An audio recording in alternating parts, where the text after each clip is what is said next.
As the quarterback carousel turns in the NFL, Derek Carr, the first big domino of the 2023 offseason to fall. Derek Carr to the New Orleans Saints, what that means for the Saints, what that means for other quarterback-needy teams, and, of course, those quarterbacks at the NFL Scouting Combine on today's Peacock and Williamson. NFL analyst Brian Peacock and former NFL scout Matt Williamson bring you expert NFL analysis every day in less than 30 minutes. Get an inside look into the NFL on the field and in the front office. With elite breakdowns, next-level analysis, and in-depth information only for the real NFL fans. This is Peacock and Williamson, and it starts now.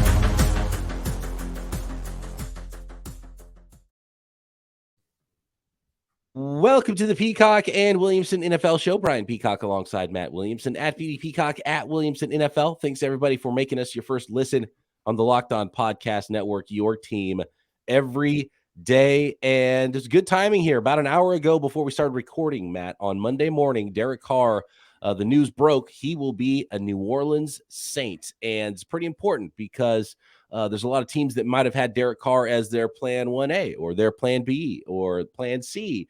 Derek Carr had talked to numerous football teams, and now we know it is going to be a marriage between the Saints and Derek Carr. First, let's talk about it from the Saints' perspective. Matt, they were able to figure out the cap stuff, which they always somehow are able to do, and they got a market value quarterback in Derek Carr as their new starter. Yeah, I mean, so I assumed, we were going to spend the first half of the week just grinding combine numbers and who looked good, and let's talk about Richardson and all that.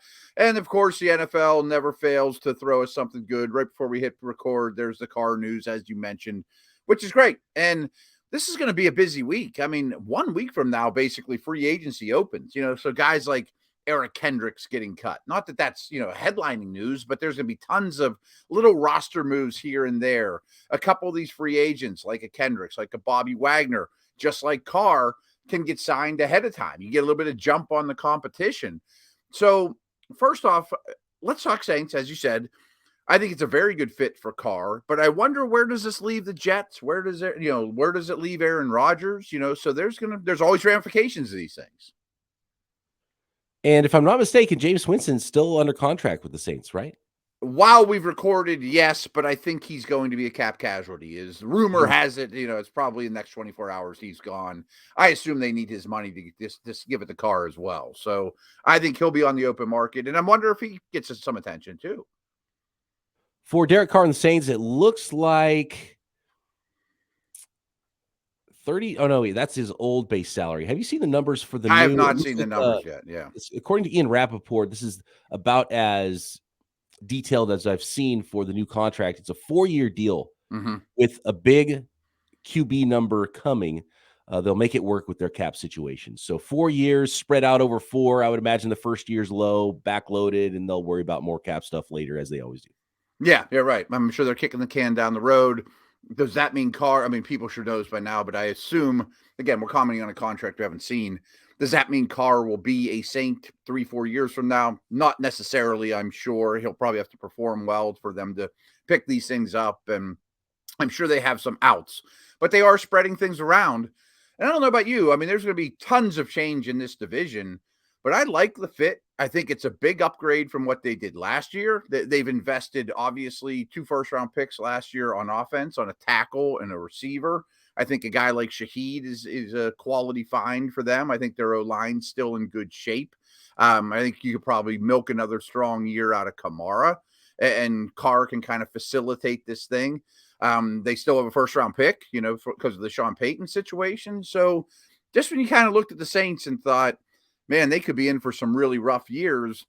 I'm not saying I'm going to pick them to win the conference or anything, but as it stands right now, they're the favorite in the division. And any way you cut it, I think they'll be competitive. I mean, they'll be 15th in the power ranks, something like that. New Saints teammates for Derek Carr, like Tyrann Mathieu and Cam Jordan and Mike Thomas, Slant Boy. He might actually, we'll see if he sees the field or if he's even part of this with the Saints. Seem pretty excited about the Derek Carr signing. And yeah, the Saints now have the best roster and quarterback in the division. And unless there's something unforeseen with Lamar Jackson or Aaron Rodgers, even if one of these teams trades up and drafts a big-time quarterback, still this year, most likely the best quarterback in the division is going to be Saints quarterback Derek Carr.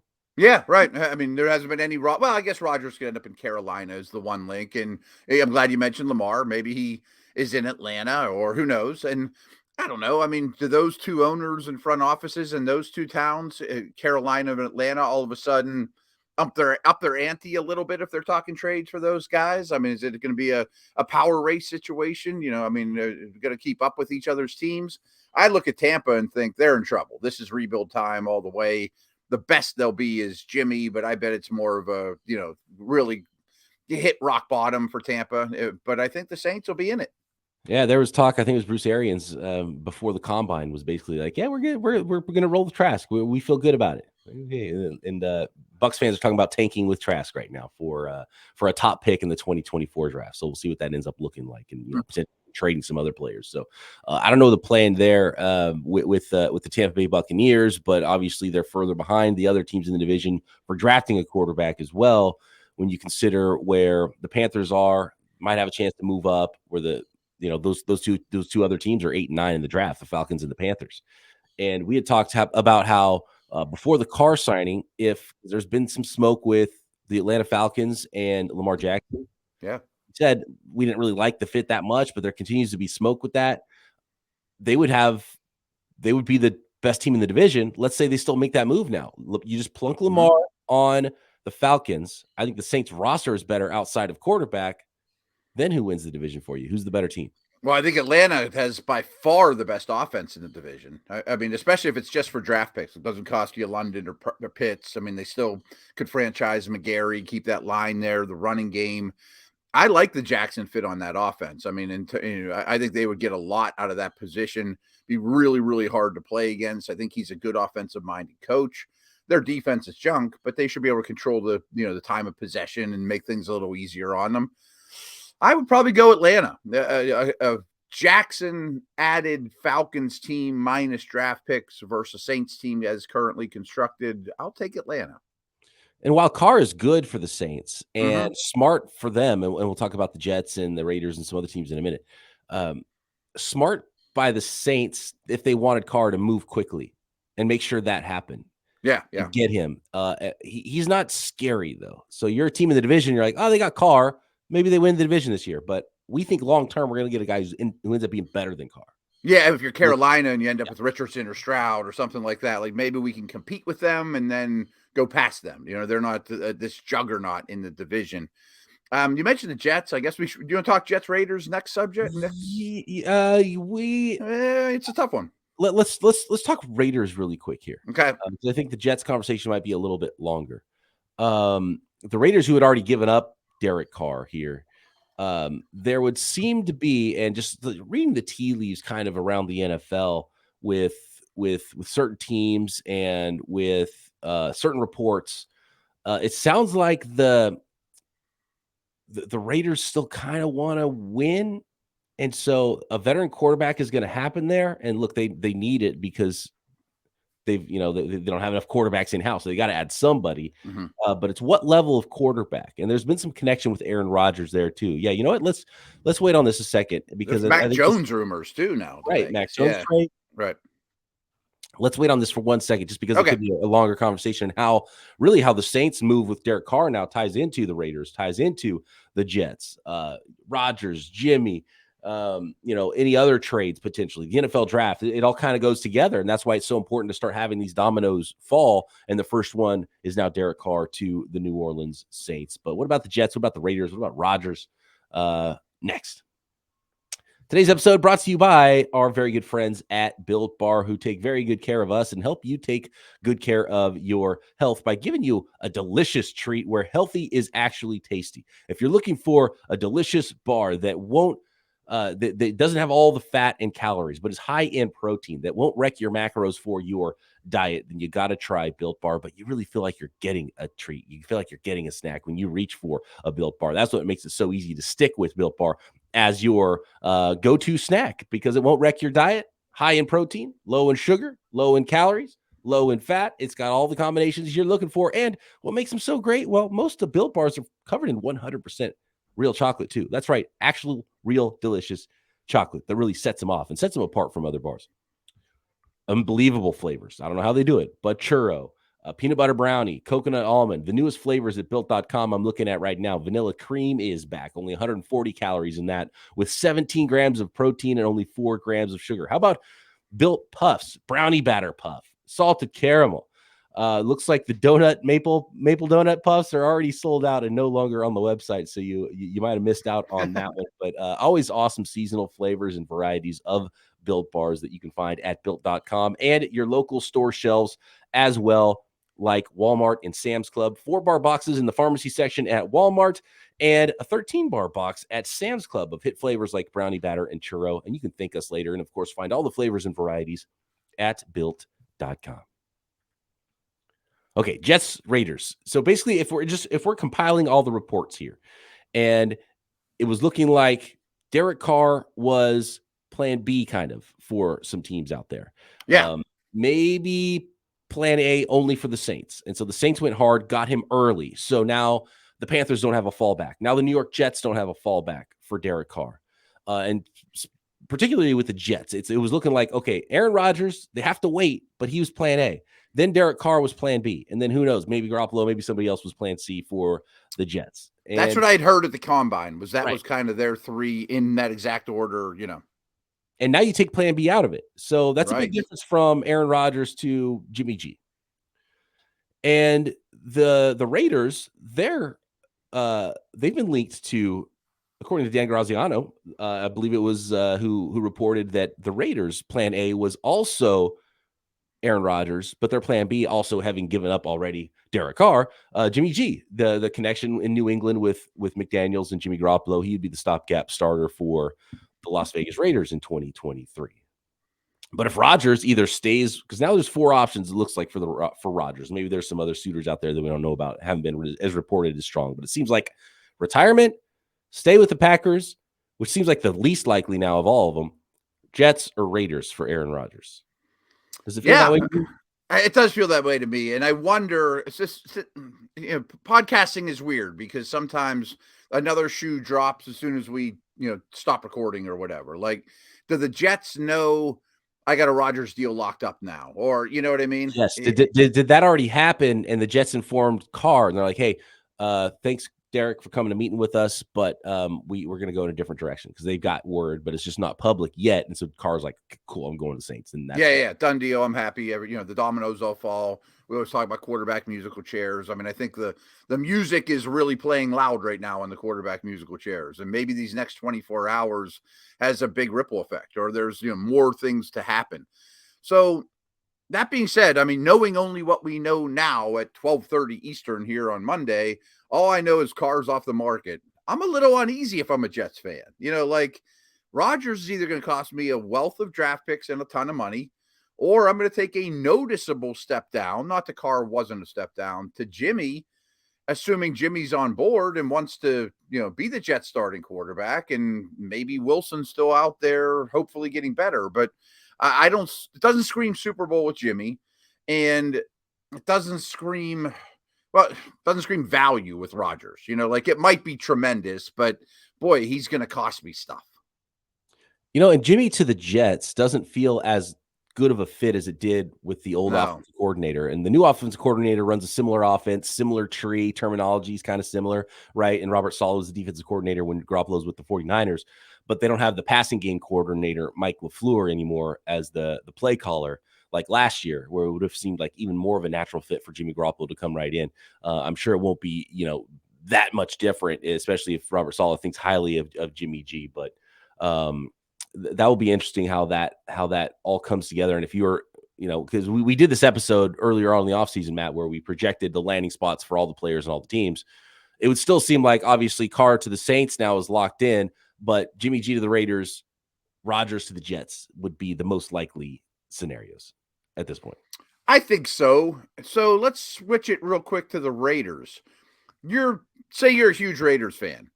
Would you rather sign Jimmy and maybe draft one of these quarterbacks we're going to talk about? Like that would probably be in the mix in the top 10 if it falls your way or you move up a couple spots. Sounds pretty good. Obviously there's familiarity with the Patriot way. Or what about this Mac Jones stuff? You know, like you keep hearing blurbs. You know, McDaniels loves Mac Jones. You know, they did very good things together. Mac's rookie year. What if we make a trade for him? I mean, I can't give you that top 10 pick though for Mac Jones. Oh, no way. But No way, right? You'd certainly make the offer, and I'm sure they would make that offer even before they signed someone like Jimmy Garoppolo, or who knows, maybe it's a post-draft sort of a move. But the Patriots would probably do something else at quarterback too, unless they love Bailey Zappi that much, which I, and I still have my doubts about the Mac Jones stuff with the Patriots. But those conversations will be had, and I think that's definitely a possibility, even though somewhat unlikely for the Raiders to go the Mac Jones route. But it's been put out there, so we'll see. It has been put out there. I just wonder if Belichick looks at Jones and says, "This is never going to beat Herbert and Burrow and Mahomes and get me back to where I need to be. I know what a Super Bowl winner is. Mac might be fine, but we're not assembling a team around his rookie contract already, which is now year 3. So it might be time to cash my chips in, go fish, just try something different." Plus, he didn't exactly get along swimmingly with the coaching staff, which he may have been right, but Bill's not going anywhere. You know that. But along the Carr lines, like you mentioned with the Saints, though, like if I'm the Chiefs or Chargers or Denver, and you decide that your answer at quarterback is trading a second-round pick for Mac Jones, good. You're going to be easy to play against for the next 10 years. You know what I mean? Like, right? Yeah, underwhelming. It's like, okay, cool. You figured out your quarterback probably for now, and you feel okay and about ours is that, better. but it's not scary, and you lock yourself into the at third best, place, third best quarterback in the division. Yeah, for 10 years. So, and for the maybe who knows? Maybe the Raiders need too much. I don't see them being a trade up team, but certainly quarterback could be on the table for them at pick 7. And when you look where the Raiders are in the draft, they're in a good spot. If they just sign Garoppolo, you have a base level of quarterback play. He doesn't threaten, whatever young player comes in, if you draft a guy at 7, could end up starting week 1, could end up starting week 8, could start next year, whatever.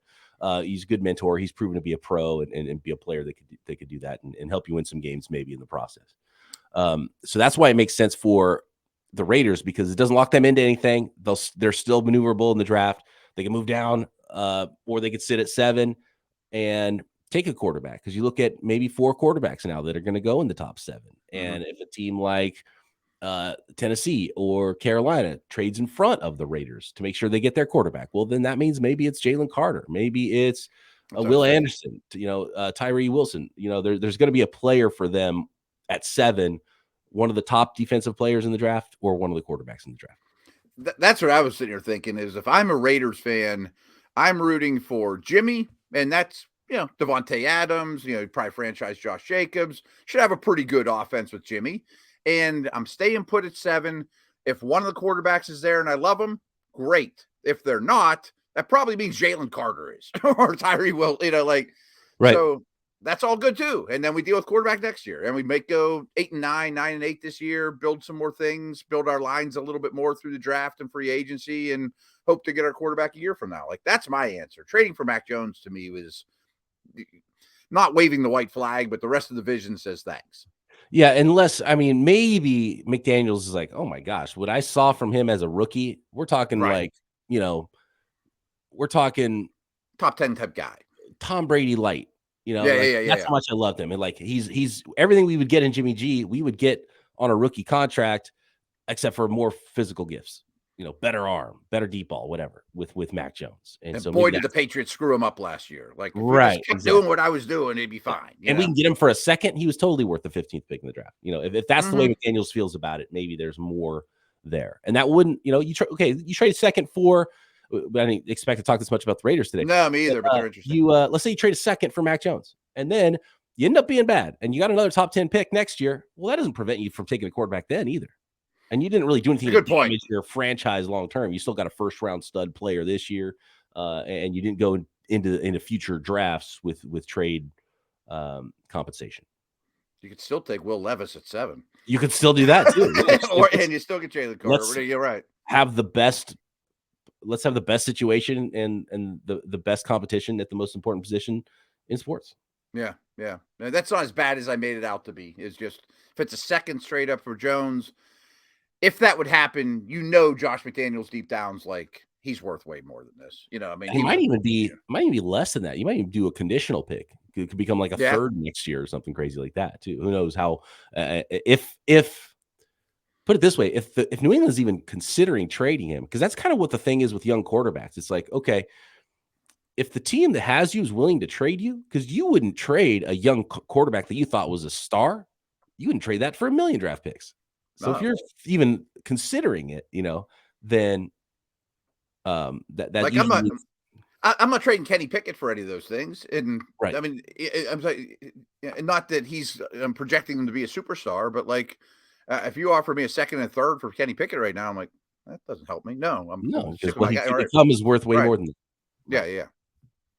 All right, let's talk combine quarterbacks who help themselves the most. Some unbelievable nuclear grade raw materials from Anthony Richardson on display in Indianapolis next. Okay, Matt, let's talk quarterbacks. Let's talk combine here. And we're going to do a lot of combine conversations, more winners and losers later on in the week. By the way, everyone get your questions in for our Peacock and Williamson weekly mailbag on Wednesday's episode. Got a mock draft as well from Matt Williamson he's been working on. We've got positional draft, positional rankings as well from Williamson that are coming. So a lot of fun stuff here to come through draft. Free agency starts up next week as well. And I can't wait for all of it. Such good stuff. Such fun times in the NFL. I love the offseason, man. These couple of weeks are crazy. That's why we're able to do the show every day. No doubt. When David Locke first, when I first talked to David Locke about this, because I started doing Locked On 49ers in January. In 6 years. It's been amazing. So shout out to all the listeners out there who've been listening for so long. I was like, man, am I going to do daily podcast in the offseason every day? And I was like, well, you know what? I love the draft. This turns out not to be that hard at all because it never sleeps. Like just even focusing on one team, you can do it. Right. Yeah. And so the whole league, there's always storylines. And obviously the biggest story this week is the combine. And looking at these quarterbacks, there's big stories with all the top guys, the projected first round players, and that's the top 4. And we got to start with Bryce Young at the weigh-in, which was really I think one of the most important things that happened this weekend. And 5'10" and an eighth. He's almost exactly the same height as Kyler Murray. 204 pounds, only 3 pounds lighter than Kyler Murray, which was surprising. And I think that one thing that helps Bryce Young is decently sized hands, 9 3/4. So you don't want Bryce Young to show up and be an outlier everywhere. If he's 5'9 and a half, 180, and has 8.5 inch hands, it's like, well, it's kind of too much. But hand size, fine. You check it off. Don't have to worry about it. Weight, he showed he can get to 200. Is he going to play at 200 pounds? I have no idea. Does he play at 195? Is that big of a deal? He's over 5'10 at least, but he is pretty small. What are your thoughts on the Bryce Young weigh-in? Help him, hurt him, or just kind of neutral? If you liked him, you liked him. If you were worried about size, you're probably still worried about size. I'm glad you brought up the hand thing because I meant to earlier at one other point and totally forgot. Because like Russell Wilson, I mean, that was so long ago. People looked at him like he was an Oompa Loompa. Like, oh my God, he's unbelievably small. Like for that era, I mean, that was 10 years ago or whatever. But he had big hands and he's well built and he's got a thick lower body. Bryce Young, he walked right past me on the way to the podium, and I was like, he's too little.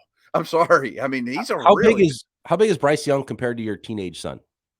I mean, my son's much taller, that's for sure. My son's really lean and could not handle the rigors of an NFL pounding either. Right, you get folded in half. Right? Oh man, he'd be a big target. How many peanut butter protein shakes is your son away from 204 pounds? Several Built Bars, Okay, so there you go. Well, Built Bar, you get all that protein, but you're not going to get all the calories. Right. But he's putting on the muscle.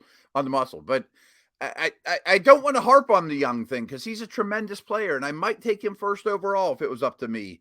But you look at him next to Richardson and what Richardson did this weekend, and I know if you look at their tape, it's starker contrast as well.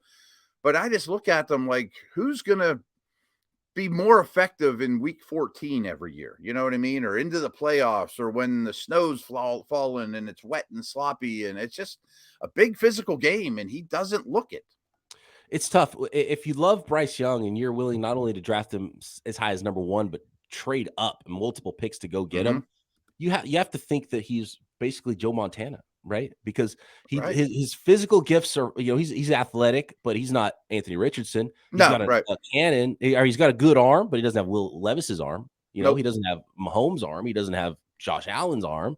So, or Stroud's accuracy. Stroud threw the ball really, really well. You know, yeah. Right? And so you look at what he is, and it's hard to find a what do you think that he's going to actually be in the NFL? He has to be a complete surgeon out there, and then even if there's a chance that you hit on Bryce Young and he still gets folded in half in the NFL. And we kind of saw that, like Lawrence Taylor crushing Joe Montana, who wasn't one of the biggest guys. That's why I kind of bring up Joe Montana. He was really good. He had everything you needed, all the moxie. He was cool under pressure. He was accurate. He could move around a little bit, but he wasn't the fastest guy. He's, had a good arm, not a great arm. He was just a really good football player, but man, he was so banged up in the second half of his career because of the pounding he took, because he wasn't all that big. And he was, probably, he was taller definitely than Bryce Young, but probably weighed about the same, but back then there was more guys. Right. They didn't protect him as well. Or, not quite as heavy, but so it's real quick on Montana though. Like, remember they'd make fun of his calves, like he had these skinny bird legs, like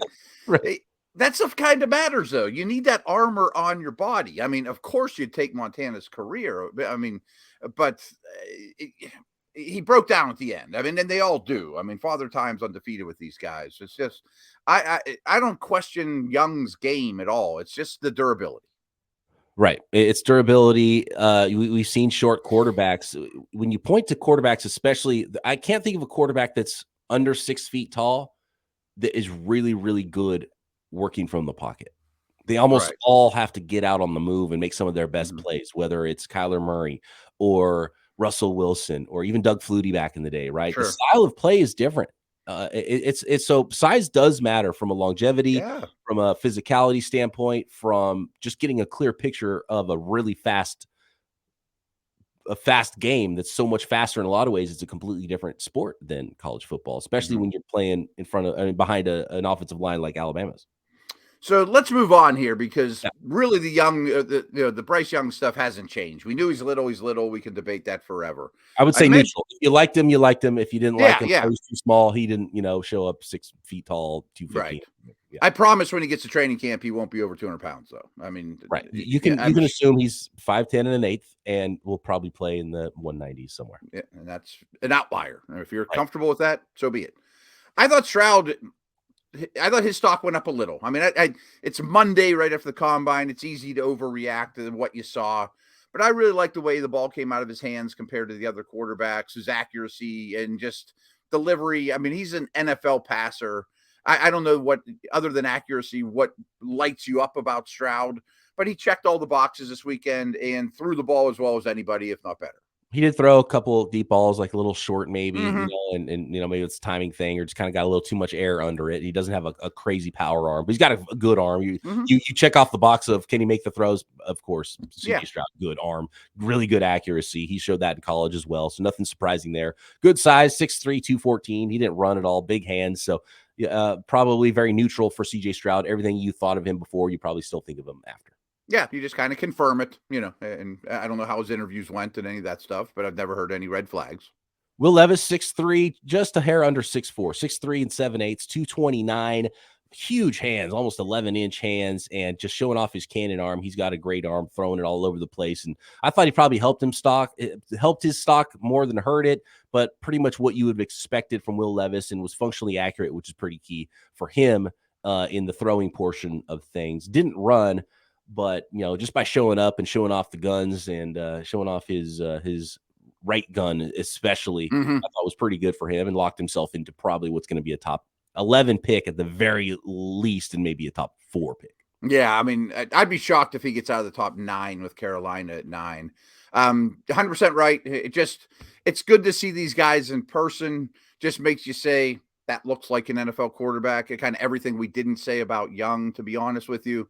And then the one test, though, that did stand out, though, is he was a 10.4 on the broad, which is a huge number for a quarterback, let alone one his size. And if Anthony Richardson didn't exist, we'd be like, wow, Will Levis lit up the broad jump. He was second. You know what I mean? And I think that's where Will Levis and Anthony Richardson and CJ Stroud probably, too, they all kind of – and Stroud didn't run and Levis didn't run, but they closed the gap on Bryce Young, because Bryce Young, not only did he get pumped up for that 204 pounds, he didn't do anything, which really makes you scrutinize that 204 pounds anyway, and really, solidify that this wasn't a guy who was going to play or work out. And we'll see what his weight is at the March 29th, maybe pro day at Alabama.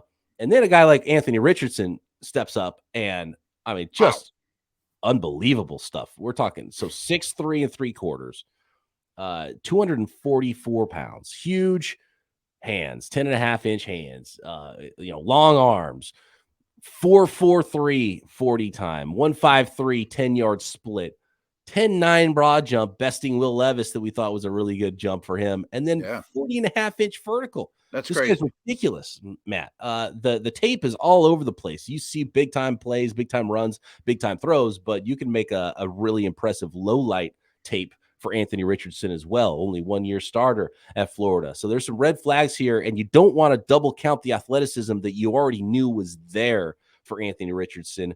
But man, there's got to be some teams salivating just for the raw tools they're going to get with Richardson. Without question. I mean, his numbers, weight aside, height aside, hand length, all that stuff, are elite wide receiver or corner numbers. I mean, let alone tacking on 50 pounds more than those guys when they put him up. So when you height and weight adjust it, it's the best workout for a quarterback in combine history. And it really isn't even close. I mean, that's how good we're talking about here, folks. I mean, since the combines existed, better than Lamar and Vic. And I mean, any great athlete that didn't make it, let alone the ones that did, his is number one, the best combine performance ever. I've heard good things about him, character-wise, intelligence, willing to put in the work to become a better passer. And I'm open to that. There's obvious bust potential, but he's so freaky athletically.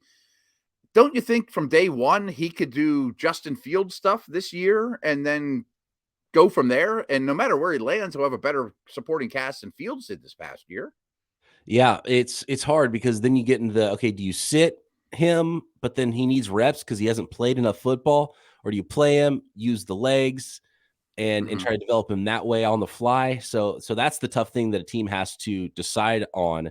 And the question is, how high does he go, and who's there when your team is picking? Does he actually go ahead of the other three quarterbacks? Even though today, if there was a game, tomorrow he would be 4 out of 4 of the best passers of that group. I think that's fair to say. But what he could be is just scary. And if those guys aren't great as rookies, and a lot of quarterbacks aren't, even if they become great, they're not great throwers as rookies anyway, he might be just as valuable as a rookie because of what he can do with his legs. And 244, 4.43 speed is just pretty absurd. Pretty absurd. A team has to fall in love with him. You just don't want to double count either. No, I'm glad you mentioned the double count thing, because that being said, I mean, there's so many mistakes made by double counting. Oh man, he's a burner. You write your report, and then he comes and runs a 4.3, and you make it and you boost him even more. Like, we knew he was fast. I mean, we knew he was a great athlete. Right. But maybe you had a 94 out of 100 in terms of athleticism, but now you go, he's a 98. You know what I mean? Yeah. Like, he's an A+ instead of an A. And so he might deserve a little boost that way, because no one could have seen this degree of it coming. I think teams are going to consider him first overall. I mean, some teams, and maybe they can't get there, or maybe it's Young or whoever. I'm sure the Bears are doing cartwheels about this situation. I mean, just one more name in the ring for people to move up to that number one spot. I keep targeting the Seahawks and Lions. I mean, if you can get a deal done with Geno, Goff is there, and you can Mahomes him his rookie year, Richardson, on a team that's building nicely, that has an offensive line. I don't know how you pass on them if you're one of those teams.